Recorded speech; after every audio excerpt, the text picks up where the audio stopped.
Hello everyone. आज है 6 दिसंबर और जो आज के करंट अफेयर के टॉपिक रहेंगे उसमें सबसे पहले क्या पढ़ेंगे हम। सबसे पहले पढ़ेंगे लेऑफ्स के बारे में।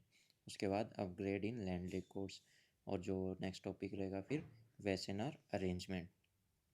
सबसे लास्ट टॉपिक पढ़ेंगे फिर रीजनरेटिव एग्रीकल्चर। तो चलो स्टार्ट करते हैं without wasting any time. Lay off क्या है? एक तरह से सबसे ज़्यादा मात्रा के अंदर का अगर कोई कंपनी, ठीक है, अपने एम्प्लॉयज़ को निकाल दे तो उस टाइम पे उसको बोलते हैं ले ऑफ करना, है ना।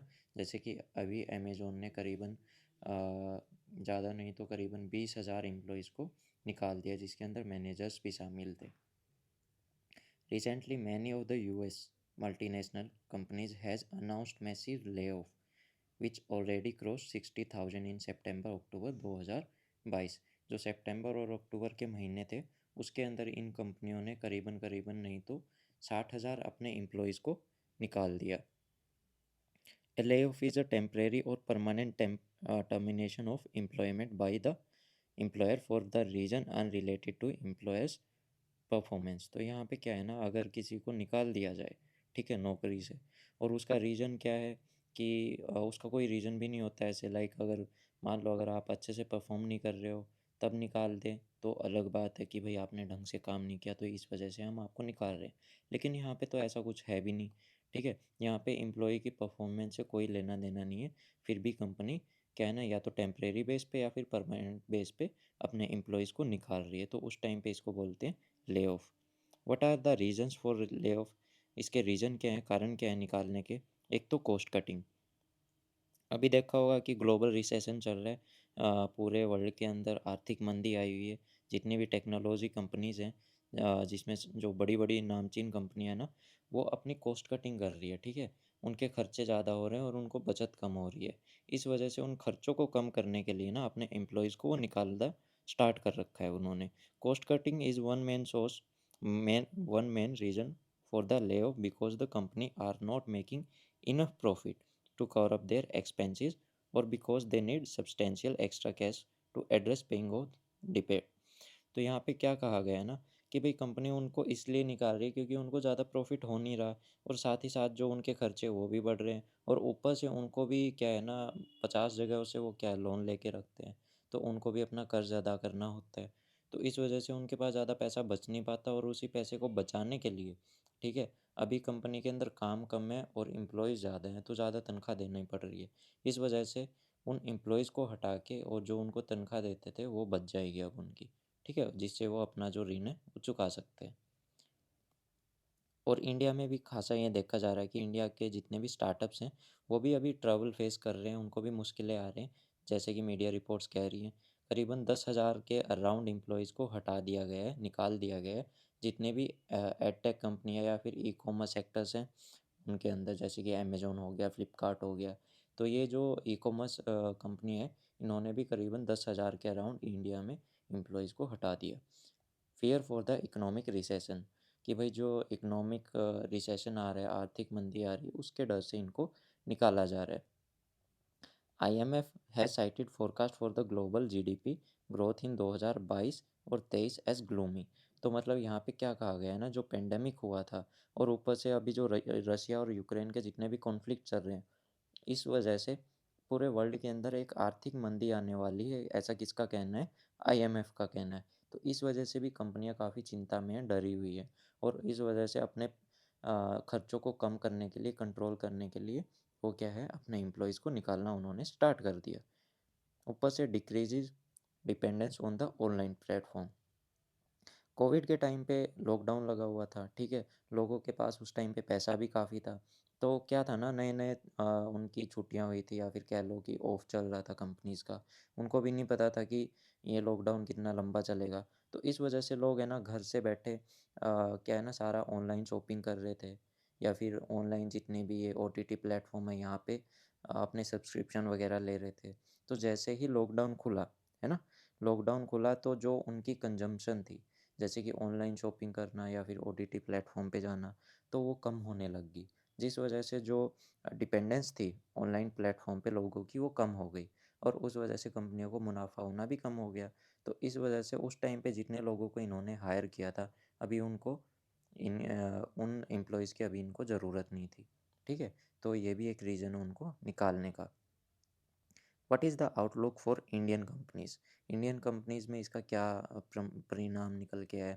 जो इंडियन आईटी सर्विसेज फर्म्स हैं, ठीक है? जिसके अंदर सबसे लार्जेस्ट एम्प्लॉयर्स रहते हैं ऑर्गेनाइज सेक्टर के अंदर, तो वो भी अपना क्या है ना इसी ट्रेंड के अंदर चलते जा रहे हैं। Management look at head count number critically when they want to cut cost and protect profit margin as they are accountable to investors.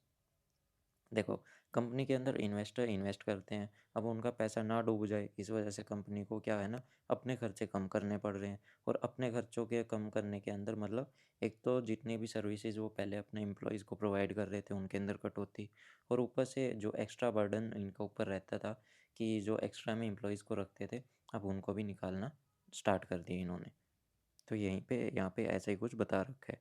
जो ऑल टॉप कंपनी है जैसे कि विप्रो को छोड़ के लाइक टीसीएस हो गया, है ना? तो टीसीएस भी अपना अच्छा खासा अर्निंग कर रहा है, लेकिन विप्रो है ना, विप्रो के अंदर अभी काफ़ी कमी आई हुई है, ठीक है? करीबन 9% जो पिछला जो प्रॉफ़िट था, उससे अब की बार 9% रिसेशन में गए हैं। मतलब अब की बार इनको 9% का जो प्रॉफ़िट है, कम हुआ है पिछले साल से। तो इस वजह से ये भी अपने है ना जो टॉप परफॉर्मर्स या फिर जो एम्प्लॉयर्स हैं उनको निकालना इन्होंने स्टार्ट कर दिया। जबकि जो टीसीएस और इन्फोसिस है इनके रेट्स अभी भी हाई चल रहे हैं, मतलब ये अभी भी अच्छा खासा बिजनेस कर रहे हैं। तो इस वजह से इन्होंने अपने एम्प्लॉयज़ को अभी तक ऐसा कुछ न्यूज़ नहीं आई कि इन्होंने भी निकलना स्टार्ट कर दिया हो। What can be the impact of lay off? Lay off का इम्पैक्ट क्या हो सकता है? ठीक है, एक तो लॉस टू द वर्कर्स, जो भी एम्प्लॉयर्स वहाँ पे काम कर रहे हैं उनकी नौकरियाँ चली जाएंगी। तो एक तरह से उनको साइकोलॉजिकली डैमेज होएगा और फाइनेंशियली भी वीक हो जाएंगे, ठीक है? उनकी फैमिलीज़ को भी काफ़ी नुकसान हो जाएगा, क्योंकि जब एक बंदा घर में कमाने वाला हो उसी की नौकरी चली जाए, तो एक तरह से ना पूरा घर है ना एक डिप्रेशन वाली स्टेट में जाना स्टार्ट हो जाता है, क्योंकि एक अर्निंग उनके पास आती नहीं है। और आज के ज़माने में आपको पता है कुछ तो ऐसे खर्चे होते हैं जो पता नहीं चलता कब आके खड़े हो जाएं, ठीक है? कलीग्स हो गया, कम्युनिटीज़ हो गया, और जो अदर बिजनेसेस हैं उनके ऊपर भी खासा नुकसान पड़ता है। Loss of prospects, Indian worker who have been laid off have a big worry. मतलब जो भी इंडियन वर्कर्स विदेशों में काम कर रहे हैं, अगर उनको काम ना मिला, ठीक है, विद इन 60-90 डेज, तो वो क्या है ना वो रिटर्न करना स्टार्ट कर देंगे इंडिया के अंदर। तो उस वजह से भी वहाँ पे काफ़ी मंदी होगी, और इंडिया में वैसे ही चल रही है, तो यहाँ पे भी उनको खासी प्रॉब्लम स्टार्ट हो जाएगी। डिक्रीज कस्टमर प्रोस्पेक्ट, अब मान लो कोई भी कंपनी इतनी बड़ी मात्रा में एम्प्लॉयज़ को निकाल रही है, तो हमको भी एक आइडिया हो जाता है कि भाई ये कंपनी में है ना अभी क्या है ना कुछ गड़बड़ चल रहा है, क्राइसिस में चल रही है, ठीक है? तो लोग है ना उसके शेयर्स के अंदर पैसा लगाना कम कर देते हैं, तो उस वजह से भी कंपनी को डबल नुकसान होता है। इमोशनल डिस्ट्रेस, अब जिसकी नौकरी गई है, ठीक है, तो वो क्या है एक तरह से काफ़ी प्रॉब्लम में आ जाएगा, डिप्रेशन वाली स्टेट में भी पहुंच सकता है। और ऊपर से अपने साथियों को ऐसे कोई निकलता देखेगा, ठीक है? मान लो हम 4 जने किसी कंपनी में काम कर रहे हैं, मेरे 2 दोस्त निकल गए, हम 2 जने बच गए, तो हमको भी बुरा लगेगा कि यार काम में मन नहीं लग रहा, ठीक है ना? तो जो हमारी प्रोडक्टिविटी थी वो डिक्रीज़ हो जाएगी, इससे फिर कंपनी को नुकसान। तो अब बात करते हैं इंडिया के अंदर इसका क्या प्रभाव पड़ेगा ग्लोबल रिसेशन का। During earlier days of global recession, while the companies seldom publicly announced layoff, they would all look to age out the staff who were lower down the performance ladder। तो यहाँ पे क्या कहा गया है ना, जैसे कि पूरे विदेशों के अंदर जो मंदी आ रही है उसको देखते हुए इंडियन कंपनीज ने भी अभी क्या करना स्टार्ट कर दिया, वो जो अपने एम्प्लॉयज़ हैं उनकी परफॉर्मेंस देखना उन्होंने स्टार्ट कर दी। जो भी एम्प्लॉय कम परफॉर्मर है, ठीक है, अच्छे से परफॉर्मेंस नहीं कर रहे हैं, अपना काम अच्छे से टाइमली कंप्लीट नहीं कर पा रहे, टारगेट्स को अचीव नहीं कर पा रहे हैं, तो वो भी उनको सभी एम्प्लॉयज़ को निकालना उन्होंने स्टार्ट कर दिया है, ठीक है? तो यहाँ पे ये वही सब बताया हुआ है, तो यहाँ पढ़ सकते हो। अब जो हमारा नेक्स्ट टॉपिक है, अपग्रेड इन लैंड रिकॉर्ड्स। जो लैंड रिकॉर्ड्स हैं उनके अंदर अभी अपग्रेडेशन चल रहा है, ठीक है? Recently the union government has written है letter to the state across the country. जो यूनियन गवर्नमेंट है ना, अपने जितने भी स्टेट्स हैं कंट्री के अंदर, उन सभी को लेटर लिखना इन्होंने स्टार्ट कर दिया है या फिर लिख दिए है कि भाई उनको डायरेक्ट किया गया है, उनको कहा गया है कि जितने भी रिकॉर्ड हैं related to settlement of rights in revenue and forest record, कि आप उनको है ना सेटल करो, उनको करेक्ट करो विद इन 3 मंथ्स, 3 महीने के अंदर उनको सबको सब रिकॉर्ड्स को रेडी करो। The latest stated that the revenue and forest department should prepare A final map of the forest land, कि भाई जो रेवेन्यू और जो फॉरेस्ट डिपार्टमेंट है ना, इनको बोल दिया गया है कि आप है ना एक फाइनल मैप बना के लेके आओ, जिसके अंदर जो फॉरेस्ट लैंड है ना, जितनी भी दी गई है डिफरेंट डिफरेंट कम्युनिटीज़ को under the forest right act 2006, ठीक है। तो जिन जिन को भी जितनी भी लैंड दे रखी है उसका एक प्रॉपर मैप बना के हमको जमा करवाओ। तो यहाँ पे नोटिफिकेशन के अंदर क्या की पॉइंट्स हैं? पहला तो यही है कि digital information on the record of rights, जिसको शॉर्ट फॉर्म में क्या बोलेंगे, ROR. Digital information on the record of right under the scheduled tribe and other traditional forest developer act 2006 या फिर forest act, sorry forest right act will also be integrated in परिवेश portal. तो क्या है ना, जो रिकॉर्ड ऑफ राइट्स हैं और जो फॉरेस्ट राइट एक्ट है, ठीक है, इन सब का डेटा है ना कहाँ पे इंटीग्रेट किया जाएगा, कहाँ पे डाला जाएगा, जो परवरिश सॉरी परिवेश नाम से पोर्टल है उसके अंदर इसको डाला जाएगा। साथ ही साथ जो वेब जियोग्राफिक इंफॉर्मेशन सिस्टम है, जीआईएस प्लेटफॉर्म है, जहाँ पे सेंट्रल और स्टेट गवर्नमेंट के जिन अलग अलग डिपार्टमेंट्स हैं वहाँ पे भी ये पूरा डेटा अपलोड किया जाएगा। It would be done after completion of the process of settlement of right and issuance of the titles। यहाँ पे क्या बोला गया है कि ये काम तब कंप्लीट होगा, लाइक जिन जिन को तो जिनके भी राइट्स का अभी सेटलमेंट रह रहा है, ठीक है, जितनी भी कम्युनिटीज़ है, अगर मान लो उनको और लैंड आपको अलॉट करनी है, तो जैसे ही वो पूरा कामकाज पूरा कंप्लीट हो जाएगा, उसके बाद से ये पूरा जो रिकॉर्ड है, ठीक है, पूरा जो डेटा है, इसको वहाँ पे इनकॉर्पोरेट कर दिया जाएगा, मतलब यहाँ पे जीआईएस प्लेटफॉर्म और परिवेश पोर्टल पे अपलोड कर दिया जाएगा। The ministry has also directed states to undergo geographical information system surveys of each land patch and maintain geo-referenced digital vector boundaries of the polygons। तो यहाँ पे क्या बोला गया है कि मिनिस्ट्री ने सभी स्टेट्स को ये डायरेक्शन दी है कि आप है ना जीआईएस सर्वे, जो हर एक जो लैंड है, ठीक है, जितने भी लैंड के टुकड़े हैं जो भी आपने डिफरेंट कम्युनिटीज़ को अलॉट किए गए हैं, तो उनका सर्वे कियो, ठीक है, उनको सर्वे करो और उनकी जो बाउंड्री है उनको अच्छे से मैप करो और मैप करके उनको अपलोड करो। तो यहाँ पे ऐसा कुछ बताया गया है। अब बेनिफिट की बात करें तो जो भी लैंड रिकॉर्ड्स के अंदर जो डेटा होगा, जहाँ पे फॉरेस्ट राइट एक्ट के जो जितने भी टाइटल्स के अंदर मतलब खींचातानी चल रही थी, लाइक ट्राइबल पीपल और ऑफिशियल्स की, कोई कह रहा था कि ये लैंड हमको अलॉट हुई है, तो कोई कह रहा था कि नहीं हो रखी। तो जैसे ही ये पूरा डेटा अपलोड हो जाएगा ऑनलाइन, तो उस टाइम पे जितने भी कॉन्फ्लिक्ट रहेंगे, ये भी जल्दी से ख़त्म हो जाएंगे, ठीक है। पहले तो 100% कंप्लीट हो, जब तक ये कंप्लीशन ना हो जाएगा, सबको अपने राइट्स इशू नहीं हो जाएंगे, तब तक तो ये वैसे भी अपलोड नहीं होने का, ठीक है। तो इनके जितने भी कॉन्फ्लिक्ट हैं वो ख़त्म होने के बाद ही पूरे लैंड रिकॉर्ड्स को अपलोड किया जाएगा। Sometime a piece of land that has been allotted under FRA is also diverted for the afforestation, and this create a lot of problem for the both parties। तो यहाँ पे क्या बोला गया है ना, कई बार क्या है, एफआरए एक्ट के अंडर में कोई भी पीस ऑफ लैंड है वो किसी को अलॉट कर दिया जाए और बाद में उसको एफोरेस्टेशन कैटेगरी में डाल दिया जाए, तो उस टाइम पे भी काफ़ी इशू हो जाते हैं ऑफिशियल्स और ट्राइबल्स के बीच में भी, ठीक है। अब geo reference of ROR under the FRA will be beneficial for the people of the state, as a forest and tribal welfare department will able to initiate specific projects and scheme for the improving the livelihood of FRA title holders. तो यहाँ पे क्या कहा गया है ना, जब सब कुछ ऑनलाइन हो जाएगा, ठीक है, हर एक बाउंड्री मेंशन होगी वहाँ पे, जीआईएस जो सिस्टम है उसका पूरा भरपूर फ़ायदा उठाया जाएगा। तो उस टाइम पे है ना गवर्नमेंट को क्या है, जितने भी वेरियस प्रोजेक्ट हैं उनको इम्प्लीमेंट करने में दिक्कत नहीं होगी, और जिससे जो कि वहाँ की जो ट्राइबल पॉपुलेशन है उनकी भी खासी हेल्प होगी, क्योंकि क्या है ना, एक पूरा डेटा रहेगा हमारे पास कि कितनी लैंड पे कितने ट्राइबल लोग या फिर कम्युनिटीज़ रह रही हैं।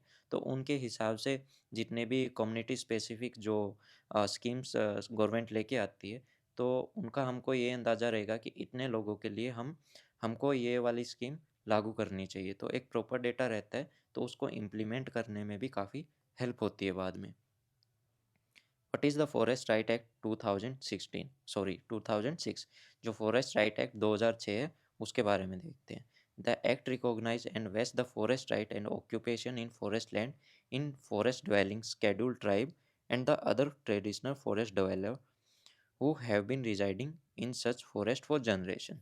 तो यहाँ पे क्या बोला गया है ना, कि जो फॉरेस्ट राइट है और वहाँ पे जो ऑक्यूपेशन करने के राइट हैं, ठीक है, जितने भी ट्राइबल्स को दिए गए हैं या फिर जो पुराने वहाँ पे काफ़ी लंबे टाइम से पीढ़ियों से वहाँ पे रह रहे हैं, उन जनरेशन को अगर वो राइट्स देने हैं तो किसके अधीन में दिए गए हैं, वो दिए गए हैं फॉरेस्ट राइट एक्ट 2006 के अंडर में। Forest right can also be claimed by any member or community who has been who has for at least 3 generation prior to the 13 December of 2005।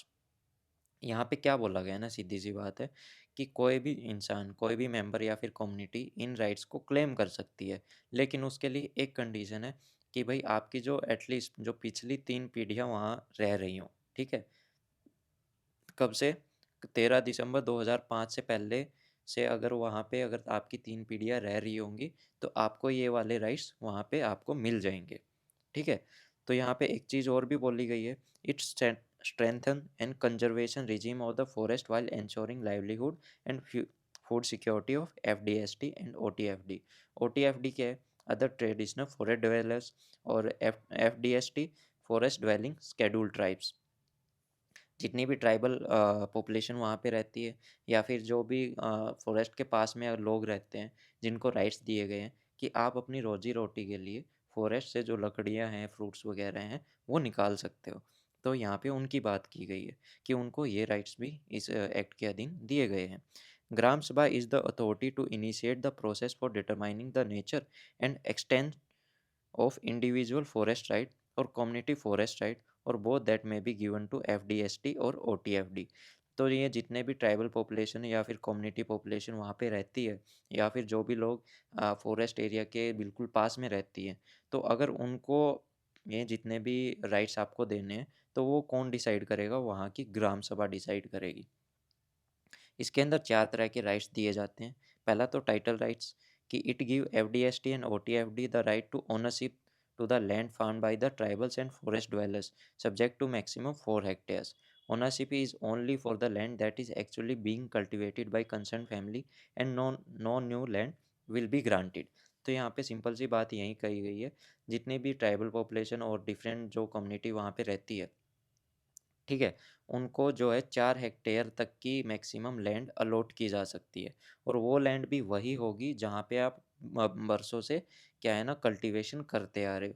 तो अगर आपको कोई नई लैंड की मांग करते हो कि हमको एक नई लैंड दी जाए 4 हेक्टेयर की, तो वो आपको अलॉट नहीं होगी। जो पुरानी लैंड पे आप खेती बाड़ी करते आ रहे हो वही आपको अलॉट हो सकती है, कोई नई लैंड आप अलॉट नहीं कर सकते। और यहाँ पे आप क्या कर सकते हैं, जो माइनर फॉरेस्ट प्रोड्यूस है वो ले सकते हैं, और यहाँ पे जो अपने पशुओं को वो चरा सकते हैं। तो इस तरह के आपको राइट्स कुछ दिए गए हैं।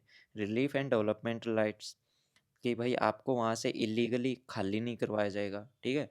कोई ट्राइबल पॉपुलेशन वहाँ पे रह रही है, ट्राइब्स वहाँ पे रह रही है, तो आपको वहाँ पे जाके ये नहीं कहा जाएगा कि आप जंगल से निकलो। क्योंकि देखो ऐसा है ना, कि जो ट्राइब्स हैं वो कई पीढ़ियों से जंगलों के अंदर रह रहे हैं, प्लेन एरिया के अंदर नहीं रहते थे वो। तो उनका जो जीवन है वहीं पे स्टार्ट होता है और वहीं पे ख़त्म होता है। तो एक तरह से देखा जाए तो वो उस एरिया से ना तो कभी निकलेंगे और ना कभी निकलना चाहेंगे। और ये राइट हमारे पास भी नहीं है कि हम उनको इलीगली वहाँ से खाली करवाएं। फिर जो लास्ट आता है forest management right, it include the right to protect, regenerate and conserve and manage any community forest resource which they had been traditionally protecting and conserving for sustainable use. तो आपने देखा होगा कई जो ट्राइब्स है, ठीक है, वो जो जंगल का एरिया होता है ना, कोई पार्टिकुलर एरिया, उसको बिल्कुल प्रोटेक्ट करके रखते हैं। और जितनी भी जंगल के अंदर जो भी स्पीसीज़ रहती हैं, या मान लो कि भाई बंदरों की रह गई या फिर कोई डियर्स वगैरह रह गई, तो इन कम्युनिटीज़ का काफ़ी बड़ा हाथ रहता है उनको प्रोटेक्ट करने में, ठीक है। तो ये राइट्स भी इनको दिए गए हैं, इसके अंदर भी काफ़ी हेल्प करते हैं। What are the India's initiative for digital land records. अब डिजिटल लैंड रिकॉर्ड्स के मामले में इंडिया ने क्या क्या इनिशिएटिव स्टार्ट कर रखे हैं। पहला है स्वामित्व। स्वामित्व एक तरह की स्कीम है जिसके अंदर मैपिंग की जाती है लैंड के जो एरियाज़ हैं उसकी, रूरल एरियाज़ के अंदर, गाँव के अंदर, उसके अंदर सबसे ज़्यादा किसका यूज़ होता है? ड्रोन का। ड्रोन टेक्नोलॉजी का और continuous operating reference station CORS का यूज़ होता है। और जो ये मैपिंग है ऑल अक्रॉस द कंट्री की जाती है फेज़ मैनर में, कि भाई थोड़ा-थोड़ा एरिया डिवाइड कर दिया गया भाई। अ, मान लो बहुत सारे फेज़ बना देते हैं और वो डिफरेंट डिफरेंट डिपार्टमेंट्स को अलॉट कर दिए जाते हैं। फिर वो ड्रोन वगैरह से उस एरिया की मैपिंग करते हैं, ठीक है? और बाद में उन्हीं डेटा को अपलोड कर दिया जाता है। और ये जो मैपिंग की जा रही है, ये कर की जा रही है 4 साल के अंदर, मतलब 2020 से स्टार्ट हुई थी और 2024 में ख़त्म हो जाएगी। तो 4 साल में पूरी ऑल ओवर द कंट्री ये पूरी मैपिंग कंप्लीट हो जाएगी। फिर बात करते हैं परिवेश पोर्टल की, जहाँ पे ये पूरा डेटा अपलोड किया जाना है ना? Previous is a web-based application which has been developed for online submission and monitoring of the proposal submitted by proponent for seeking environment, forest, wildlife, coastal regulation zone clearances from center, state and district level authorities। तो यहाँ पे क्या है ना, पूरा data upload कर दिया गया गवर्नमेंट के द्वारा, ठीक है? अब यहाँ पे कोई भी प्राइवेट इंडिविजुअल है या फिर कोई कंपनी है, वो उस एरिया के अंदर कुछ अपना काम करना चाहता है, ठीक है? मान लो फॉरेस्ट के अंदर ही वो कोई कंपनी लगाना चाह रहा है, तो वो क्या है ना, डायरेक्ट ऑनलाइन वहाँ पे फॉर्म अप्लाई करेगा, ठीक है? वो सारा गवर्नमेंट के पास जाएगा कि भाई मेरे को यहाँ पे एनवायरमेंटल क्लियरेंस चाहिए आपसे, कि मेरे को ये वाला धंधा करना है, इससे है ना आपके एनवायरनमेंट को कोई नुकसान नहीं पहुँचेगा।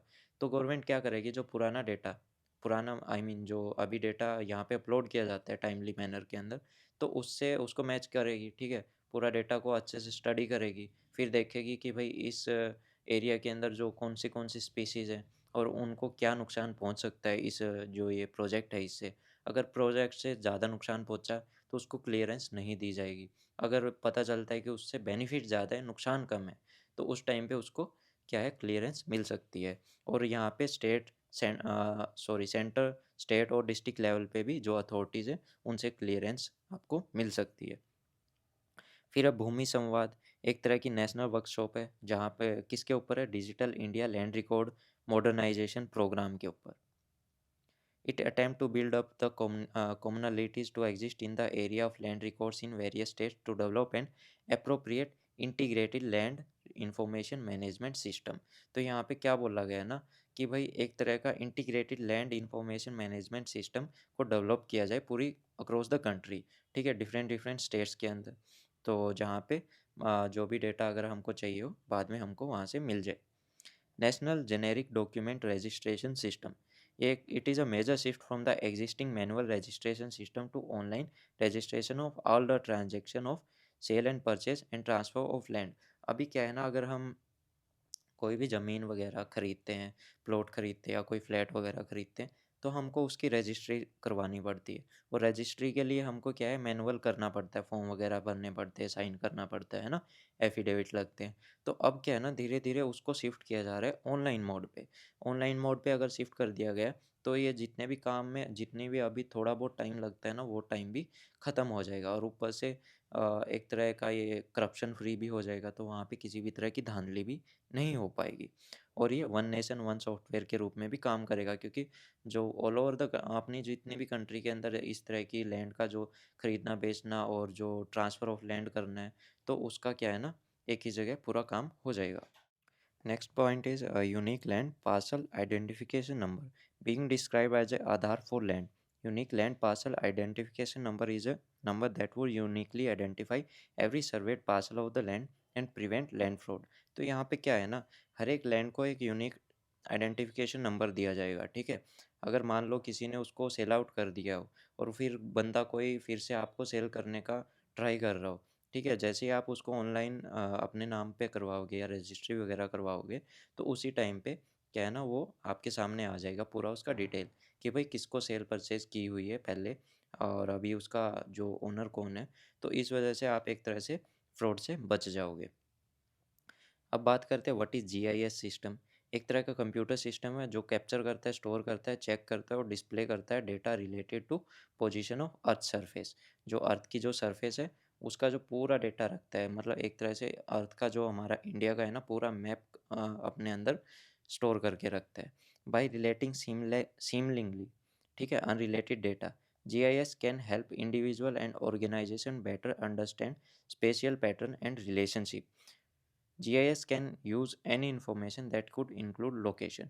लोकेशन बेस्ड जितने भी अगर आपको इन्फॉर्मेशन चाहिए, ठीक है, कोऑर्डिनेट्स चाहिए, लेटीट्यूड और लॉन्गिट्यूड चाहिए, कोई भी एड्रेस चाहिए, जिप कोड चाहिए, तो वो सारा कुछ आप ऑब्टेन कर सकते हो GIS सिस्टम से।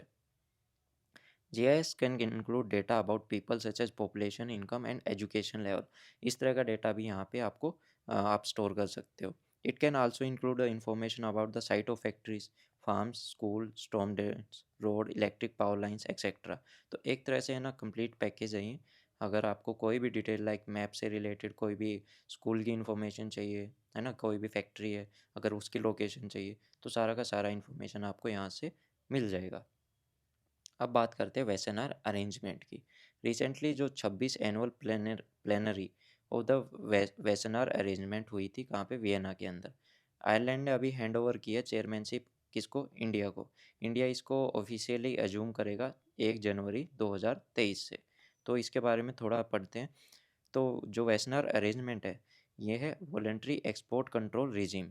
तो यहाँ पे क्या है ना, आई मीन इसका जो एस्टेब्लिशमेंट हुआ था जून 1996 के अंदर। उस टाइम पे इसके अंदर 42 मेंबर्स थे जो कि इंफॉर्मेशन एक्सचेंज करते हैं, ट्रांसफ़र ऑफ कन्वेंशनल वेपन्स, जितने भी कन्वेंशनल वेपन्स है उसकी पूरी क्या है ना इंफॉर्मेशन आपस में शेयर करते हैं।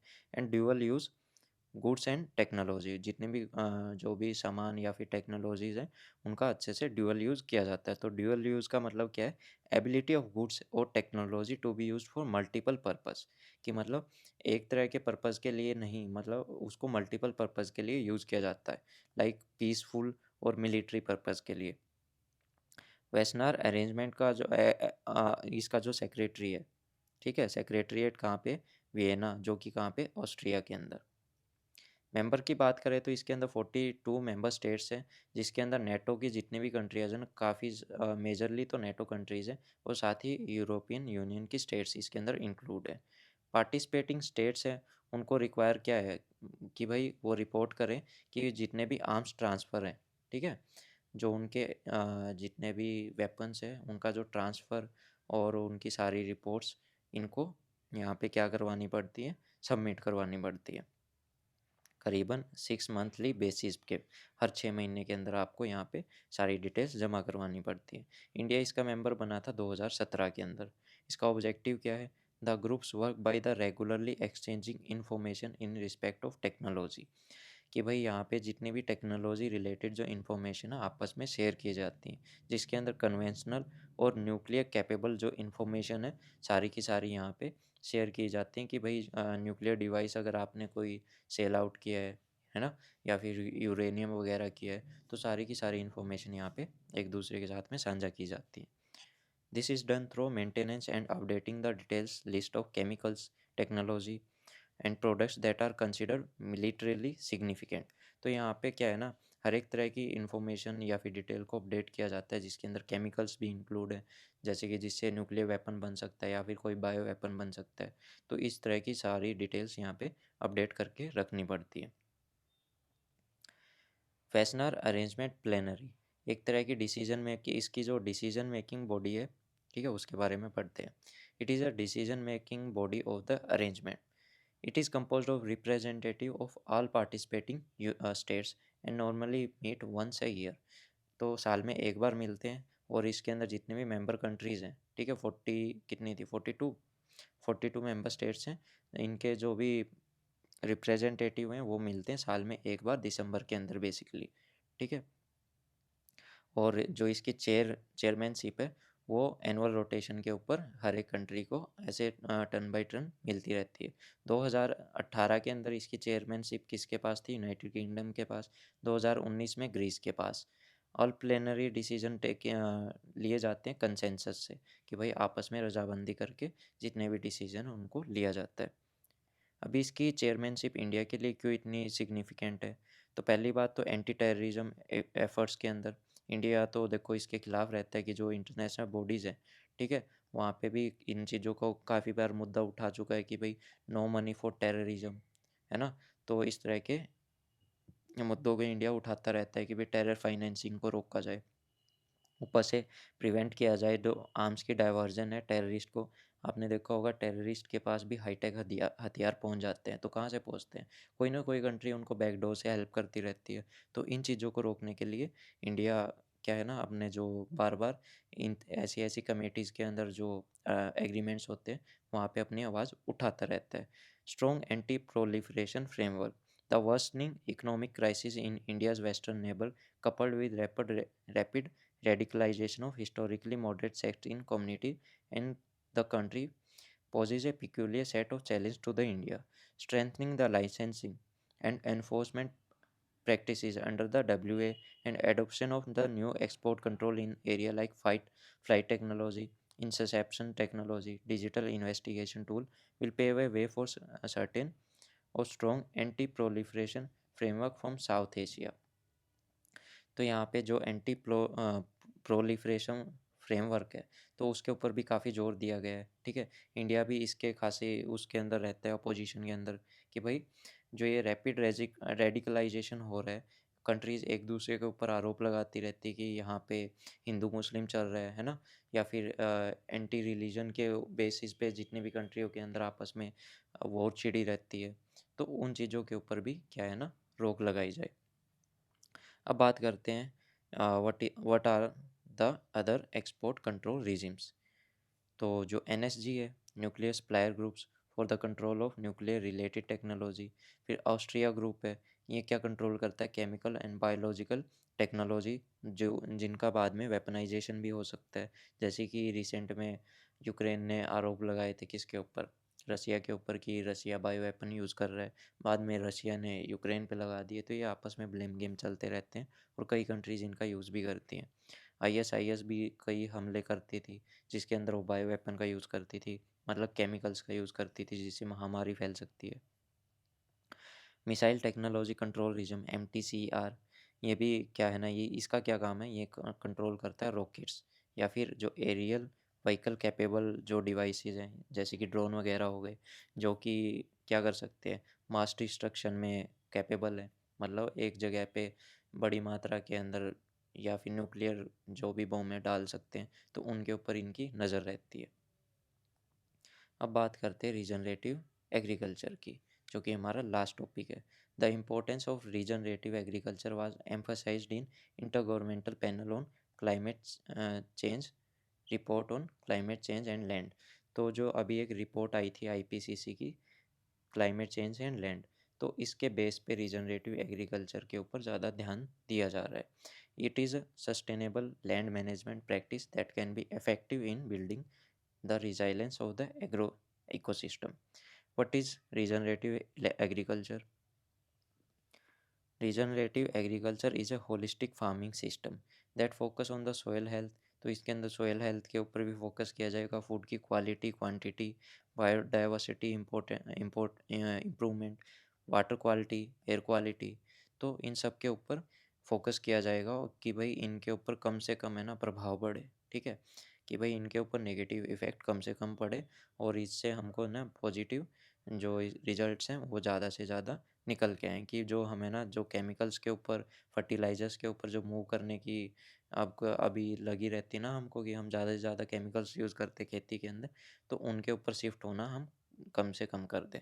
जिससे क्या है ना, आगे चल के ये जो जो जितनी भी उपजाऊ धरती है वो बची रह सके। तो इसके अंदर क्या है, minimise soil distribution through conservation tillage, diversify crop to replenish nutrients and disturb pest and disease life cycles, retain soil cover using crop covers, cover crops, और integrate livestock which add manure to the soil and serve as a source of carbon sink।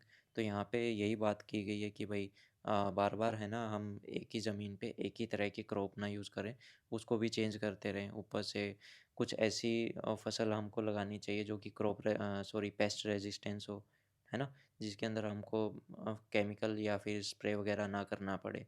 जिससे क्या है ना, जो ज़मीन है उसके अंदर जो उसकी उर्वरक शक्ति है, उपजाऊ शक्ति है, वो मेंटेन रहे। What is the need for the regenerative agriculture, इसकी नीड क्यों थी? The current intensive agriculture system had led to the soil degradation. जिस हिसाब से अब अभी हम खेती कर रहे हैं ना, उससे जो है ना हमारी जो सोयल है, जो धरती है, वो डिग्रेड होती जा रही है, ख़त्म होती जा रही है, ख़राब होती जा रही है, जिससे हमको बार बार लॉस भी हो रहे हैं। अभी किसान है ना, खेती बाड़ी करता है, ठीक है, उसको जो सोचता है ना, मतलब अच्छी स्टार्टिंग में तो उसकी फसल अच्छी रहती है, लेकिन जैसे ही जो लास्ट का फेज़ रहता है, जब हमको ज़्यादा पैदावार मिलने की उम्मीद रहती है, तो उस टाइम पे कोई ना कोई बीमारी आके उसको ख़त्म कर देती है। और यही कुछ रीज़न्स हैं जो कि जो हमारी धरती है, ठीक है, उसके अंदर काफ़ी चीज़ों की कमी हो गई है, और उन्हीं चीज़ों को ख़त्म करने के लिए, मतलब उस चीज़ को ठीक करने के लिए बात की जा रही है रीजनरेटिव एग्रीकल्चर की। और यहाँ पे एक बात भी की जा रही है कि जिस हिसाब से अभी हम खेती कर रहे हैं ना, उस हिसाब से जो अगले 50 साल के अंदर वो धरती है ना, उपजाऊ नहीं रहेगी, ख़त्म हो जाएगी, बंजर हो जाएगी। तो उस चीज़ को रोकने के लिए जितने भी इंटरनेशनल साइंटिस्ट हैं ना, इन्होंने ज़्यादा जोर दिया रीजनरेटिव एग्रीकल्चर के बारे में। It facilitates soil aggregation, water infiltration, retention and nutrient cycle. तो अगर हम अच्छे से, क्या है ना, सोयल को रीजनरेट करें, ठीक है, एग्रीकल्चर को रीजनरेट करें, तो उससे क्या है ना, सोयल की रिटेंशन बढ़ी रह जाएगी। वहाँ पे जो पानी है ना, उसको वो भी ठहराव उसका अच्छा रहेगा, कटाव कम होगा, और जो न्यूट्रिएंट्स की जो साइकिल है वो अच्छे से चलती जाएगी, ठीक है। Regenerative agriculture also reduce soil erosion. Soil erosion भी नहीं होगा, कटाव जो हमने अभी बात करा है, और अच्छे से हमको फूड वगैरह प्रोवाइड करेगा, वहाँ से उपजाऊ भी, उपजाऊ शक्ति भी ज़मीन की ज़्यादा बढ़ेगी। तो ये थी आज का हमारा क्लास, और बताइएगा कैसा लगा। वीडियो अच्छी लगी हो तो लाइक कीजिएगा और चैनल सब्सक्राइब कीजिएगा। और वन मोर थिंग, इसकी जो पीडीएफ है आपको मेरे टेलीग्राम के पेज पे मिल जाएगी, जिसका लिंक आपको डिस्क्रिप्शन बॉक्स के अंदर मिल जाएगा।